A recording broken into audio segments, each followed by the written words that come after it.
চলে এসেছি হাওড়া স্টেশনে। হাওড়া স্টেশনে এসে কি করলাম সেটাই দেখতে হলে পুরো ভিডিওটাতে আমাদের সাথে থাকতে হবে।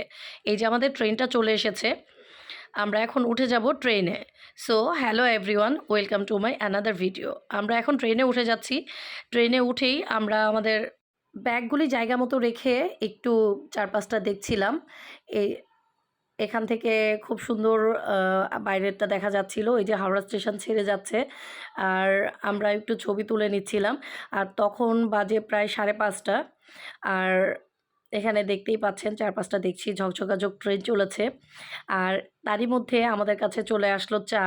সকালের চা চলে এসেছে। তো চা বানিয়ে আমরা খাচ্ছিলাম। আর এখানে আমার মেয়েও চা খাবে। তো ওকেও চা বানিয়ে দিচ্ছিলাম। অ্যাকচুয়ালি সে নিজেই বানাচ্ছিল। আর খুব চারপাশটা দেখছিল, কারণ ওদের খুব একটা ট্রেনে ওঠা হয়নি। তার কিছুক্ষণ পরেই আমাদের ব্রেকফাস্ট চলে আসছে। তো ওরা হচ্ছে সকাল থেকে এবং দুপুর পর্যন্ত যা খাবার লাগে তারা সব কিছুই প্রোভাইড করে। এটা টিকেটের সাথেই আমাদের দেওয়া ছিল। আর তার কিছুক্ষণ পরেই লাঞ্চ চলে আসছে, কারণ আমাদের অনেকটাক্ষণ টাইম লাগছিল জলপাইগুড়ি গিয়ে পৌঁছাতে। তো এখানে আমরা দুপুর 3টায় গিয়ে পৌঁছিয়েছি ওখানে।